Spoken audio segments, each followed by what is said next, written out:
Have you ever stared at your phone, wondering why the same girl who responds instantly when you text never texts you first? You're not alone, but you're also not in control. She replies, but she never reaches out.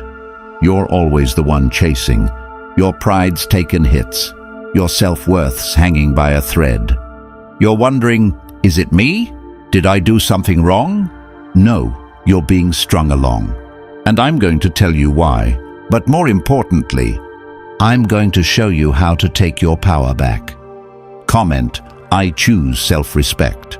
Number 1. She likes the attention.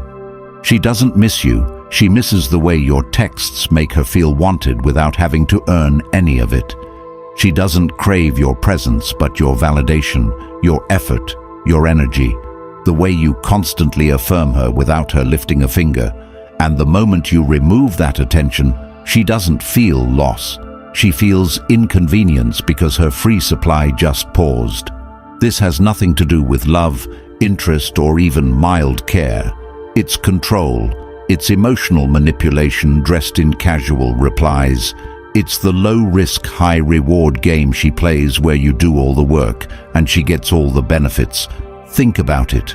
Every time you text her first, compliment her, ask about her day, send her memes or check on her well-being, you're doing something her own friends, family, or even the guy she actually wants doesn't do for her, and instead of appreciating it, she stores it away like currency she didn't have to work for. She replies when it suits her. She takes the ego hit and turns it into a power trip. She reads your message and decides when you're worth engaging with and when you're not. And because you've trained her that she never needs to initiate for your attention, she knows she doesn't need to try. You're always there, consistent, reliable, available. She's conditioned to see you not as a potential partner, but as a utility, something she taps into when she's bored, lonely, in need of a pick-me-up, or when her real options fall silent. And here's what hurts. You confuse her replies for interest. You interpret her minimal effort as hidden feelings. You romanticize her crumbs into a full meal you think is waiting around the corner.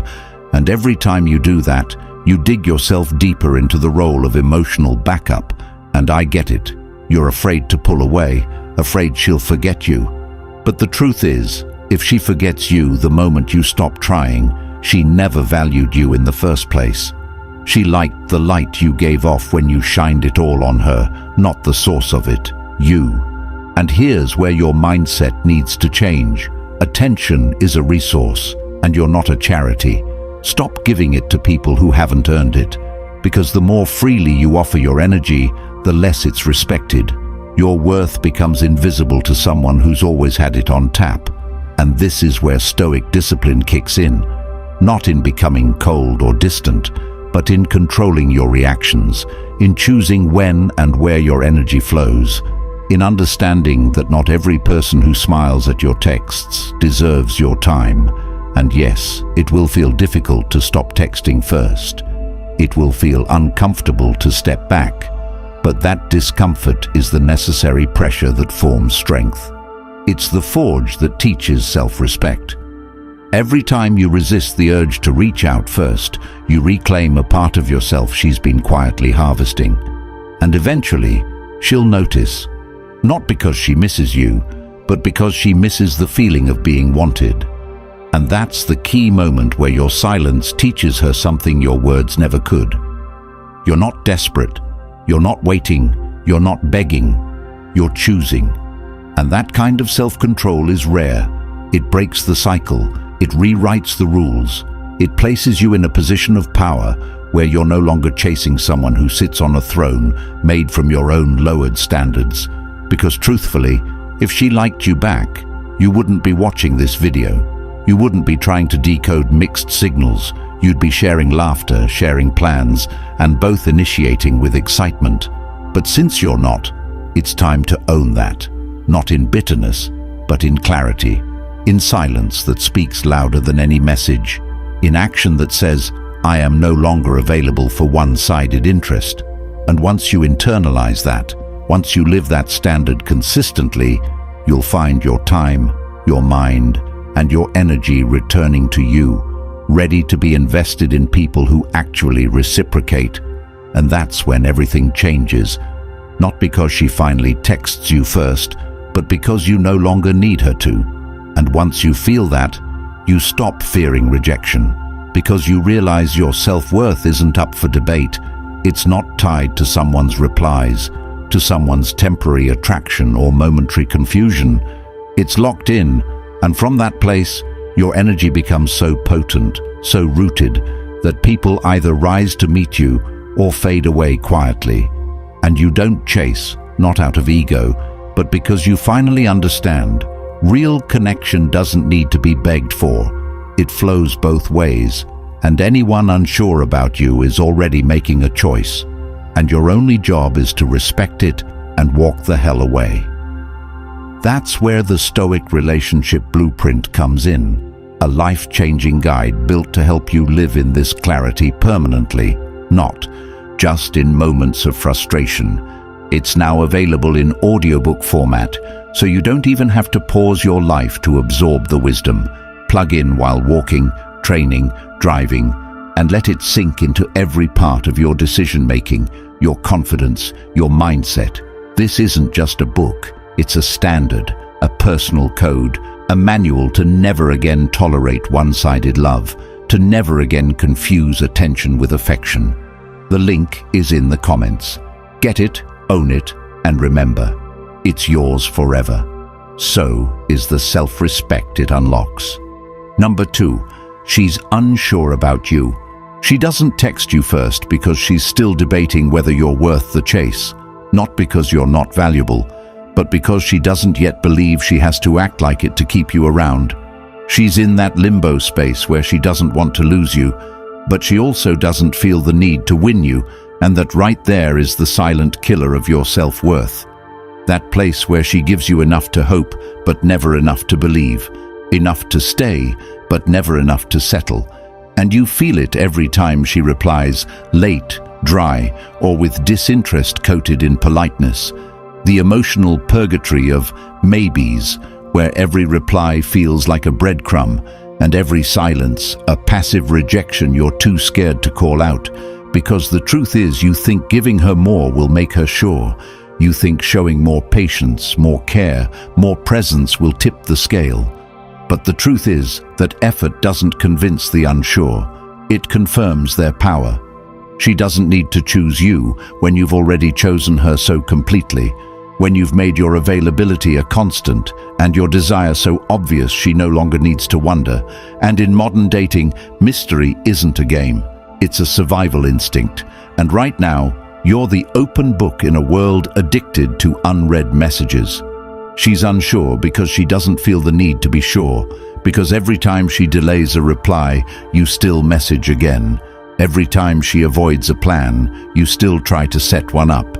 Every time she goes cold, you heat up the conversation again, hoping this time she'll finally give you the attention you've been earning over and over again without ever being rewarded. And that's where most people lose, thinking that emotional generosity leads to emotional reciprocity. But the hard truth is that someone unsure about you will never become sure through comfort. They only become sure when confronted with the possibility of losing you. And that doesn't come from a dramatic goodbye or some manipulative silence. It comes from internal conviction that you're not meant to sit in someone's uncertainty while your value gets diluted through their indecision. It comes from the Stoic principle of choosing detachment over desperation, presence over pleasing, clarity over confusion. Because when you continue showing up for someone who doesn't match your effort, you become a placeholder, not a partner. You become the person they emotionally lean on while they chase someone else who doesn't respond. And the reason she replies but never initiates is because deep down she knows she has you. But she's still looking for someone she feels she might lose.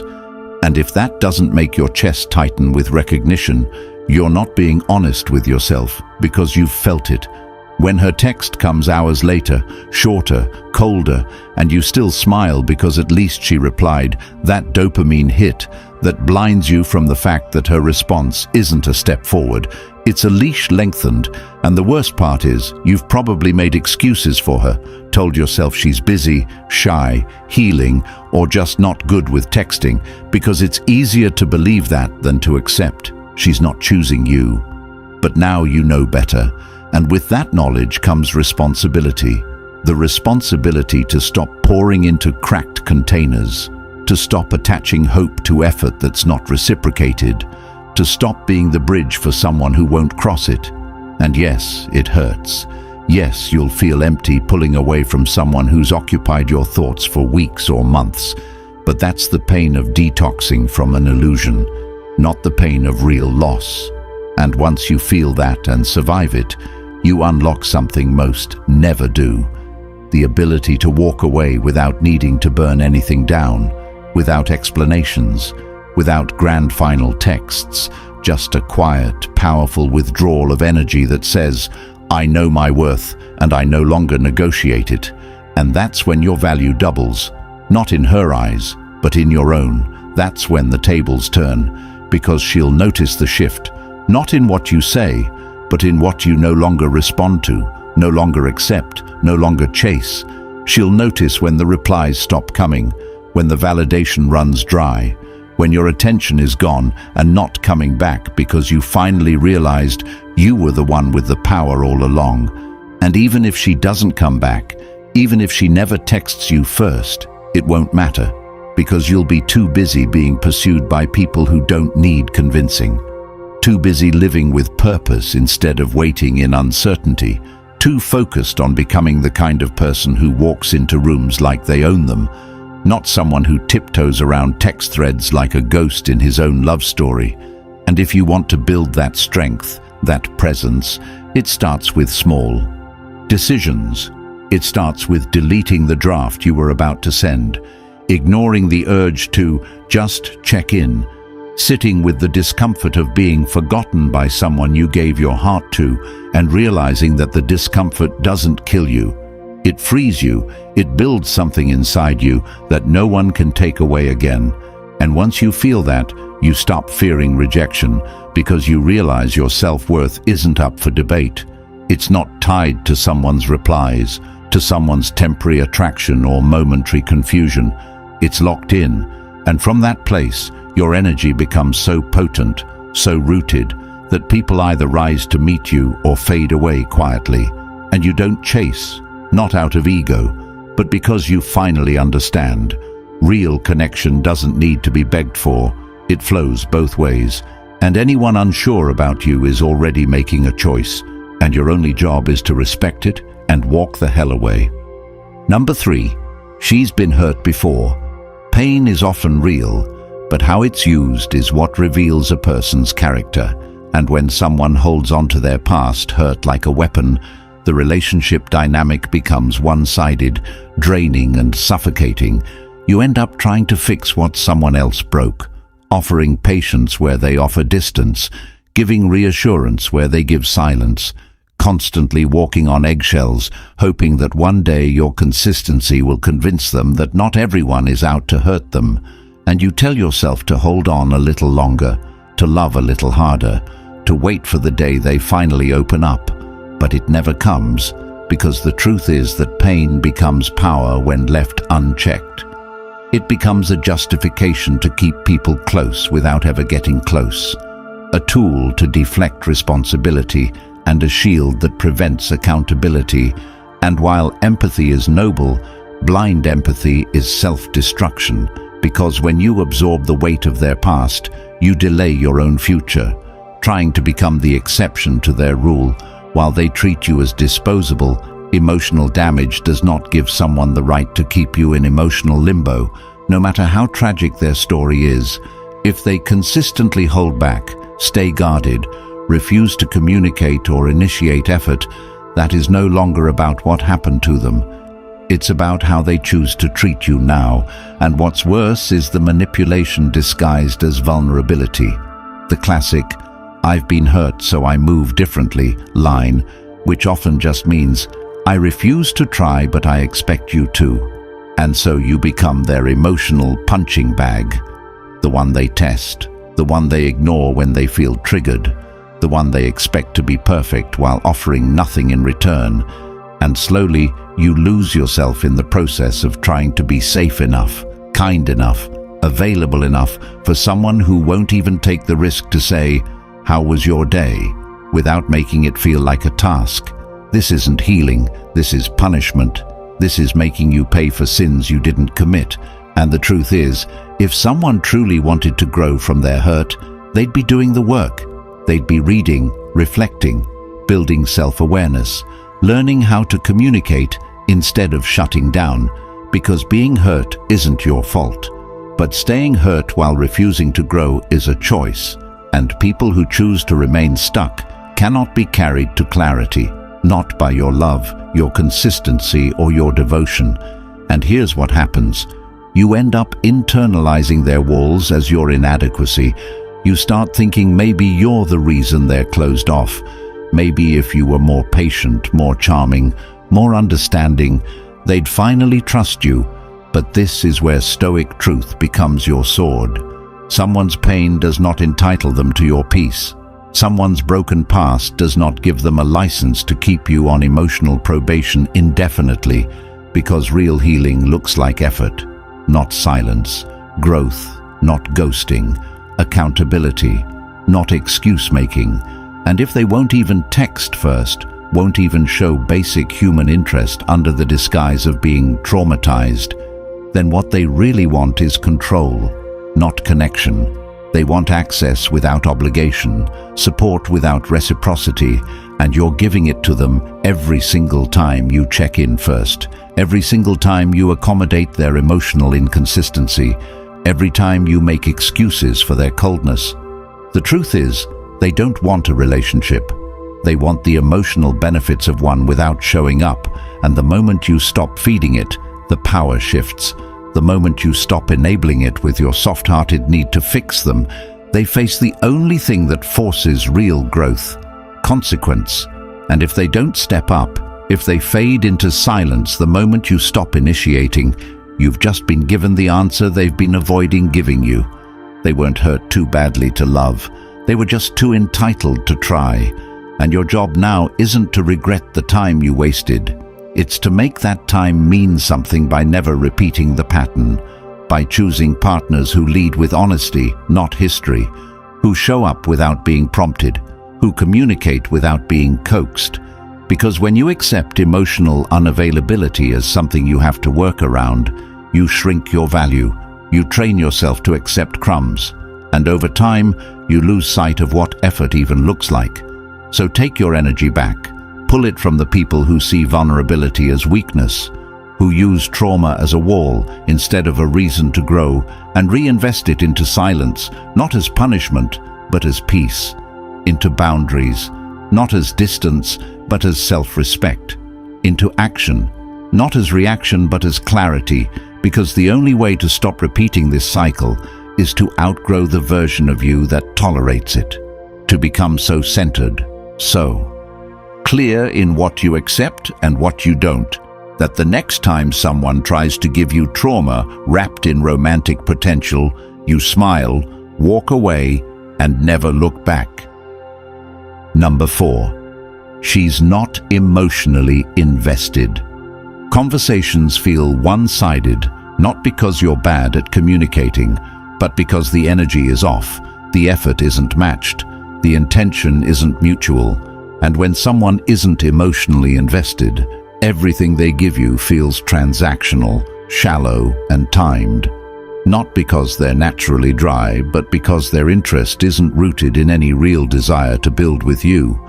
What you experience isn't emotional minimalism. It's disinterest dressed in politeness, replies without depth, presence without emotion, availability without real care. You keep trying to dig gold from an empty well, convincing yourself that if you just stay consistent enough, loyal enough, positive enough, eventually something meaningful will grow. But it doesn't. And the longer you stay in it, the more you start questioning your own worth, not realizing you're pouring into someone who emotionally clocked out a long time ago, someone who doesn't even bother asking how you are unless it fits into the narrative they're maintaining, and yet you hold on because the moments where they show tiny glimpses of affection feel like everything. But that's how emotional breadcrumbs work. They condition you to stay hungry for the bare minimum, for cold replies you interpret as warmth, for occasional emojis you mistake as love. For interest that only exists when you initiate it, you're stuck in a loop where your self-esteem is tied to someone else's laziness, hoping that one day they'll wake up and realize your value, when the truth is they already see it. They just don't care enough to act on it. And it's not because they're damaged or complicated. It's because people don't invest in what they don't fear losing. And right now, you're too available, too predictable, too constant. There's no mystery, no space, no pause to create reflection, and emotional investment is never built on convenience. It's built on choice, on prioritization, on action. And if you find yourself doing all the emotional heavy lifting, you're not in a relationship, you're in emotional servitude, and that's the root of your burnout. The exhaustion that comes from trying to make someone care, from trying to create something meaningful out of one-sided consistency, from trying to keep the conversation alive when you're the only one breathing into it. This isn't love, it's emotional masochism, the type where you know deep down they're not meeting you halfway, but the fear of letting go makes you double your effort, thinking if you can just be better, stronger, more patient, more supportive, they'll finally show up. But all that does is train them to do even less, to invest even less. Because you're carrying both ends of the connection, their detachment grows with every unanswered message, every delayed response, every dry lol that gets a full paragraph from you. And if you zoom out, you'll realize you've become the emotional supplier in a connection that offers you no intimacy, no depth, no genuine desire, and the most dangerous part is how normalized it becomes. How you start telling yourself, this is what love looks like now, that this is modern dating, that maybe you're asking for too much, when in reality you're asking for the bare minimum, reciprocity, clarity, presence, and the solution is brutal but beautiful. You pull back, not to play games, but to regain clarity. You stop texting first, stop checking in, stop initiating conversation and observe, not from bitterness but from truth. If the connection dies, it wasn't real. It was you resuscitating a fantasy, and if they reach out, match their energy, not out of revenge but out of dignity. Don't reward temporary effort with permanent access. Don't confuse regret with love. And this is where Stoic action transforms everything, by choosing emotional stillness over chaos, clarity over need, purpose over approval. Because the moment you stop begging for attention, you begin demanding respect without words, without confrontation, just by your absence, by your silence, by your new standard that says, I no longer chase what doesn't value me. And watch what happens. Watch how your energy changes, how you start attracting different conversations, different people, different respect. Because when you stop trying to prove your worth becomes undeniable, not because they validate it, but because you finally own it without compromise. Number 5. She knows you'll always text first. Patterns speak louder than promises, and when someone gets used to being prioritized without ever needing to earn it, they stop seeing that attention as meaningful and start seeing it as entitlement. It becomes routine to expect your message, your check-ins, your morning texts, your effort, because they know you'll show up regardless of how little they give. The dynamic is set, and without even realizing it, you've become the default initiator, the person who holds the connection together while they get to relax into passive engagement. And this isn't about who texts first as a game. It's about how power is distributed in your communication. Because in a space where one person gives and the other responds out of convenience, the one who gives is always at the mercy of the other's timing, attention, and interest. It's emotional inequality in its most normalized form, and the longer you allow it, the more permanent it becomes, until they begin to subconsciously devalue you, not because you're unworthy, but because you've placed yourself in a lower position by always initiating, by always pursuing, by making your presence predictable, and predictable isn't respected. It's managed, it's tolerated, it's expected without gratitude. And when you reach out first every single time, you strip away the tension that builds attraction. You remove the space that allows someone to miss you, to think of you, to wonder where you are, and eventually you become emotionally invisible, not because you're not showing up, but because you're showing up too much, too easily, too often.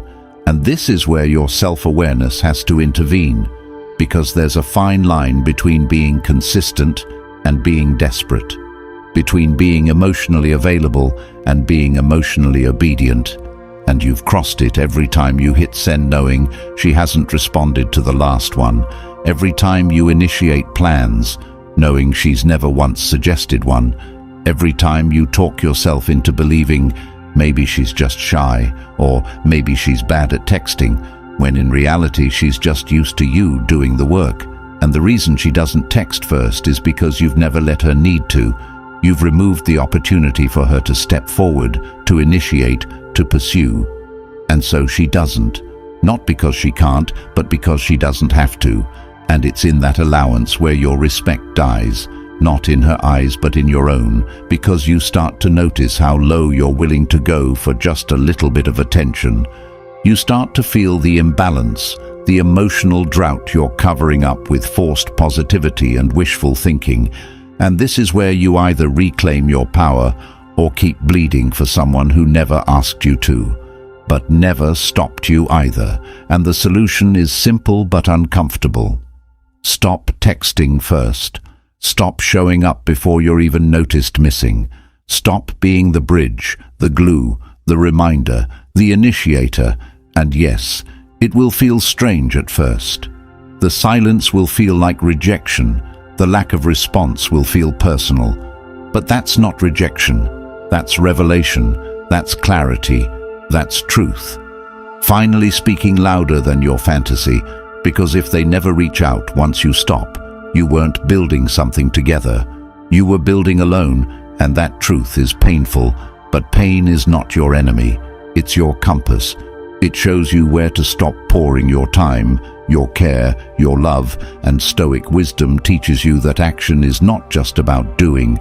It's about choosing when not to, when to remove your energy, when to sit back and observe instead of react, when to let silence reveal more than any text ever could. And once you begin that shift, something powerful happens. Your self-respect returns, your emotional clarity sharpens, your peace expands, and you start to attract different energy. Not because others change, but because your standard has. Because you're no longer the man who chases breadcrumbs with paragraphs, who trades his peace for a single reply, who sacrifices his dignity for one more day of false hope. You're the one who knows that presence is a privilege, not a guarantee, and that those who don't value it lose access to it. Not in anger, but in evolution, not in revenge, but in self-preservation, because if someone isn't willing to start a conversation, they have no place in your life's most intimate dialogue. And once you live that truth, you stop checking your phone wondering why she hasn't messaged. You start checking in with yourself, asking why you ever thought you had to chase to be loved in the first place. Number 6, you're not her only option. Reality hits hard when you finally accept that you're not the only one in her inbox, not the only one she talks to, not the only one feeding her attention, compliments, validation. And the reason she doesn't text first isn't because she's shy, busy, or bad with communication. It's because she doesn't have to, because her phone's always lighting up with new options, new names, new numbers, new fans trying to do what you're doing and probably doing it harder, faster, more confidently. And even if they're not better than you in character, intention or loyalty, they're louder in her notifications. And that's often enough to keep her distracted and detached, because attention is currency now, and the one who gives it freely without requiring reciprocation always ends up broke emotionally, and you feel it every time you send a text and get no reply until hours later. Every time you try to set a date and get hit with, "I'll let you know." Every time you pour energy into a conversation that dies the second you stop keeping it alive. You're not dealing with lack of interest. You're dealing with competition where you're the only one playing by rules of loyalty and depth, while others treat it like a game of numbers and impressions. And as painful as it is to hear, you're probably not the main character in her story. You're the supporting role, the side quest, the emotional placeholder, until something she deems better or more exciting becomes consistent enough to earn her full focus. And until that happens, she keeps you around just enough to not lose you, but never enough to fully choose you, breadcrumbing you with replies, keeping you emotionally tethered without ever giving you solid ground to stand on. And the crazy part is, you feel it. Deep down, you know you're not being prioritized. You sense the shift in tone, the cold energy, the late replies, the lack of curiosity, the absence of effort. But you ignore it because you're afraid to admit what it really means. That you've been demoted in her mind, that your access isn't exclusive, and that every time you chase, every time you follow up, every time you initiate contact, you further prove your position at the bottom of a list she doesn't even pretend to hide anymore.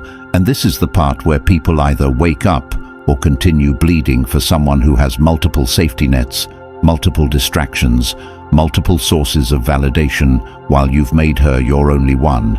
That imbalance is not romantic. It's dangerous to your self-worth, because you start believing that this is all you're worth. Occasional attention, temporary connection, and a permanent seat in the maybe zone. But the second you start living with clarity, everything shifts. You stop wondering why she's distant and start questioning why you stayed loyal to someone who didn't earn it. You stop chasing and start observing. You stop trying to win someone who doesn't even know how to value presence. And you learn that being someone's option is never a compliment. It's a sign that your boundaries need reinforcement, your self-respect needs sharpening, and your standards need to become non-negotiable. Because when you operate with Stoic discipline, your emotions don't lead your actions. Your clarity does, and clarity shows you that if you're not being prioritized, you're being positioned for convenience, and convenience is the enemy of depth, of love, of respect. And the truth is, you can't control how many people are in her DMs, but you can control how you respond to being treated like one of them. And the way you do that isn't with anger, confrontation, or trying to prove your worth. It's by removal, by redirection, by refusing to compete for a place in someone's life who wouldn't compete for you. And this isn't about games, this is about growth. It's about choosing peace over confusion, choosing solitude over shared attention, choosing purpose over chasing. And once you make that choice, you stop caring who else she talks to, because she's no longer someone you're trying to impress. She's just someone who revealed her standards. And now it's your job to walk away with yours intact. Because when you step back with confidence, not bitterness, not pettiness, but calm detachment, you communicate something no text ever could. You're done being an option.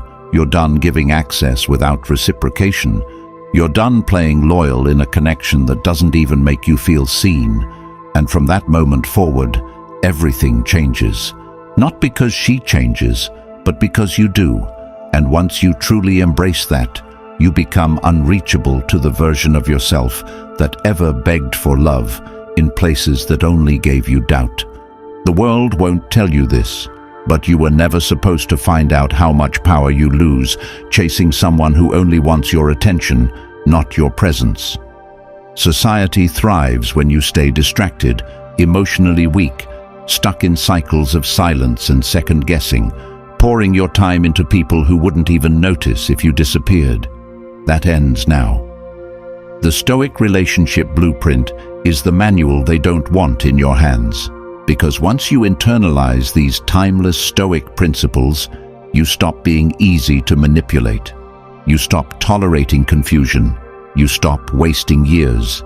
And now, for the first time, it's available as an audiobook, so you can absorb this transformation while walking, training, commuting, living. No more excuses. The link's in the comments.